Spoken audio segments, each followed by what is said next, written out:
Okay, so magandang araw muli sa inyo mga grade 9.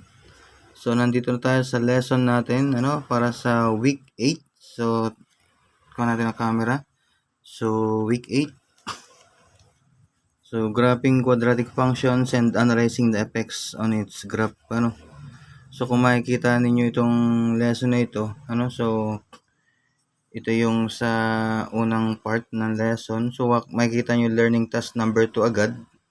So nawawala yung learning task number 1. So ito na yun ito yung sasagutan natin, table.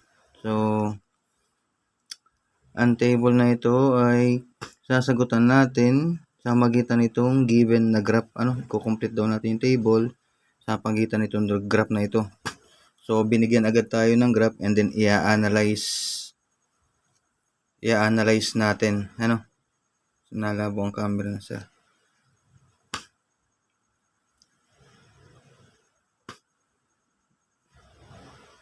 Okay. Yan. So kung napanood nyo yung video ko about trends in graphing quadratic function, so doon diniscuss ni sir yung kung paano sagutan itong mga ganitong klaseng graph So pero i-guide ko pa rin kayo dito kasi ito yung first time na magsagot kayo ng ganito. Okay? So domain, pag sinabi nating domain, so yung values of x. So yan yung values of x doon sa ating ordered pair ng points. Sa yung value ng x and then yung range ay yung y. So yung halimbawa yung ordered pair, so sulatan mo dito na sir ito na may kaya kong erase. Yung first ay yung abscissa and then yung second point yung second part ay yung y. Yun yung ordinate so alam niyo na yan nung kayo ay nag-graph So x sa domain, values of x and then range and then yung value ng y. Diba? Okay. So tinatanong dito natin nasaan bagay mga x natin, dito tayo magtitingin. So tingin sa graph. Ito kasi yung x-axis So ngayon x-axis. So ano daw ang values ng x buhat sa graph na ito? Okay? So kung makikita ninyo buhat sa 1, nasa kaya, di ba positive 1 ng x. So na ito yun Dito yung point na yun. Ibig sabihin may values ng x. Ganon din yung negative 1.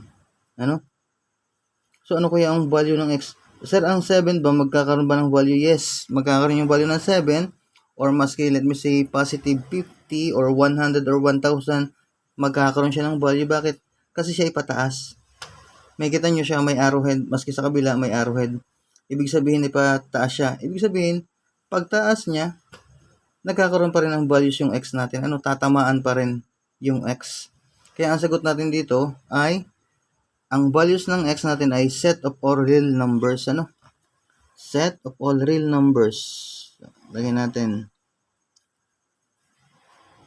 All real numbers.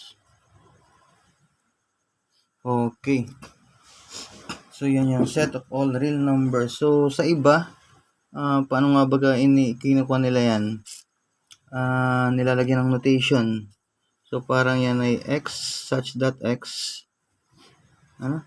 So, babasahin natin yan as x such that x. Yung element ng x daw ay lahat ay real numbers. Okay? So, kung makikita nyo yung ganyan, So, pwede yan o kuya ay ito. Para sigurado tayo, Okay. Next. So, ito ay again, ay diniscuss ko dun sa trends ng quadratic function in graphing quadratic function. So, balikan nyo na lang yung video ni sir. So, next. Sa y naman, ano yung y natin? So, tingnan natin yung y. Ang y ito sa y-axis, yung ating ordinate. So, ito, ito? So, hanggang dito lang. So, lahat yan, ito may y dito, positive 1 ito. Y, ito, positive 2, ito, negative 1. Makukuha ko baga yung 3, negative 3, tatamaan ba ng y? So, hindi siya tatamaan ng parabola. So, hindi tatamaan ng parabola.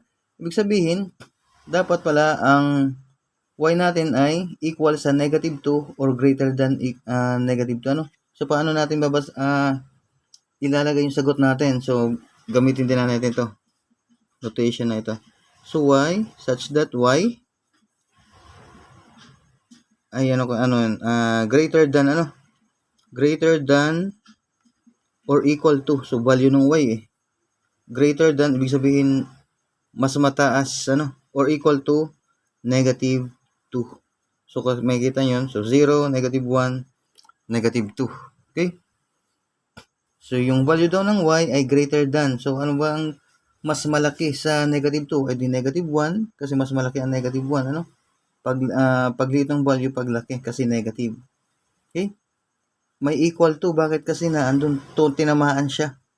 Equal. Greater than or equal to, ibig sabihin ay pataas.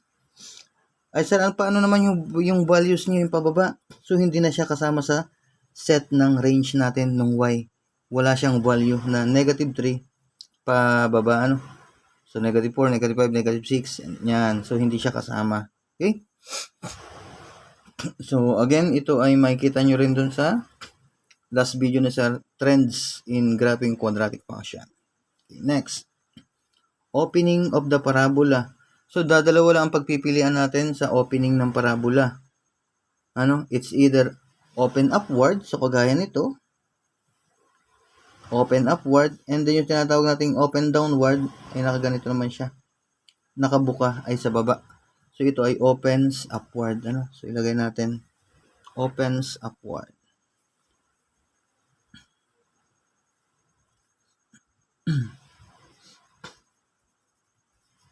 Okay. Next. Vertex. So, dinidefine ang vertex ayon sa aklat ng grade 9 about quadratic function. Vertex is the turning point of the parabola. Pag sinabi nating turning point, so, tingnan ito ha. So, buhat sa taas, bababa siya. So, pag yung pagbaba niya, turning point, ibig sabihin babawi siya, tataas uli siya. So, ibig sabihin, ito yung ating vertex. Ito yung vertex natin, So, the turning point of the parabola. Okay. And then, kalimitan, ang vertex. So, dito naman, ito ang vertex, Ito. So, yan yung vertex. Okay. Kalimitan, ito, ang tawag natin doon sa vertex niya ay maximum. Kasi na-reach niya yung pinakamataas na point ng parabola, Pag opens, downward.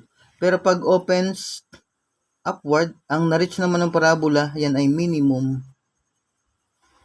point or minimum value. So, ang tanong saan dito, vertex. So, isasagot ko ba sa kanya ay maximum or minimum? Hindi. Ang tinatanong dito ay yung ordered pair ng vertex. So, makikita natin, yung y niya ay negative 2. Di ba? Ito yung y-axis. So, negative 2. Ano ang value ng kanyang x? Pahanapin nyo ang x. It's either na kaliwa o kanan. Meron bang kaliwa o kanan? Wala. Kasi siya ay 0. So, ito yung x na 0. Siya ay bumaba lang. So, yun ay y. So, ibig sabihin, ang x, so ito, yung x natin, domain, ay 0. And then, ang y niya ay negative 2. Huwag kakalimutan na lagyan ng parenthesis. Bakit? Kasi siya ay isang ordered pair. So, ito ang vertex natin. Ang vertex ay at point 0, negative 2. So, yan. Okay? Excuse me. Axis of symmetry. Alin naman yung tinatawag na axis of symmetry? So, dinefine ang axis of symmetry as vertical line. Pag sinabi natin vertical line, so yan ay patay yung linya. Patayo. So, again, pag sinabing vertical line, so yan ay patay yung linya. Okay. Pag ganyan, patay yung linya. Vertical line that divides the parabola into two equal parts. So, ano ba ang naghahati dito sa parabola? Halimbawa, itong parabola na ginuhit ni sir. Hahatiin ko daw siya into two equal parts. Ibig sabihin, maguguhit lang ako dyan. Okay, so yun yung tinatawag na axis of symmetry.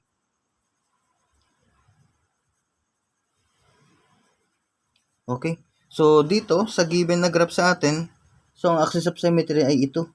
Along y-axis, So nahati niya itong parabola into two equal parts. So, ang tinatanong dito ay yung equation ng axis of symmetry. So, ito mismong y-axis ang kanyang axis of symmetry. Ano yung equation niya?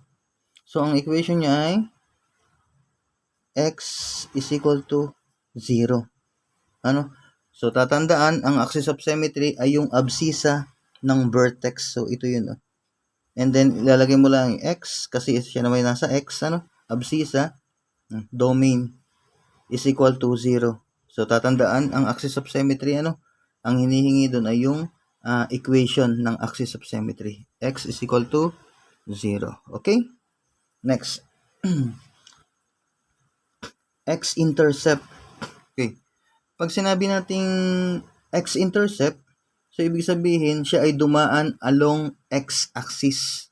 Yung parabola ay dumaan o na-intercept niya ang x-axis. So na ito yung x-axis. Dumaan ang parabola dito sa dalawang point na ito.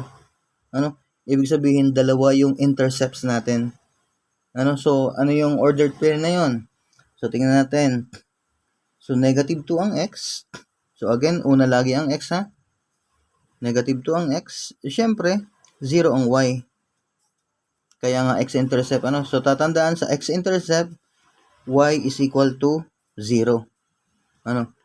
So yun yung una, negative 2, 0. And yung isa naman ay positive 2, 0. Okay, again, dapat ay nakalagay sa close and open parenthesis. Bakit? Dahil siya ay isang ordered pair. So, ordered pair kasi yan. Next, sa y-intercept naman, so sa x-intercept ay y is equal to 0. Dito naman, x is equal to 0 sa y-intercept. So, ganun din. Tingnan nyo yung y-axis. So, saan siya dumaan? So, dito siya dumaan. So, ibig sabihin, sa pinakang vertex niya. So, ang x-intercept niya, so, na ito yung intercept niya. So, siya ay, so, 0 ang x. And then, ang y ay negative 2. Okay. So, yan ang kanyang x-intercept. So, pag napanood nyo itong video na ito, and then tinapos ninyo, may mga example pa dito. So, makikita nyo. Yan. So, makikita ninyo. So, na ito. Ang vertex niya rin dito ay 0, 0. So, dalawa pa yung example niya rito. Tingnan yung domain. Set of all real numbers. Okay. So, pag-aralan nyo yan para sa mga susunod na videos natin ay mas madali na kayong makakapagsagot. And then yung learning task number 2 ninyo ay nasagutan ng sir itong kaunahan na ito. So, isunod na natin itong number 2, 3, and 4. Okay? So, sana ay may natutunan. Yung mga hindi pa nakapag-subscribe sa channel ni sir, so mag-subscribe na. And then, malapit nang matapos ang first quarter. Yung mga videos para sa second quarter ay nakahanda na rin. Okay, bye-bye. Maraming salamat.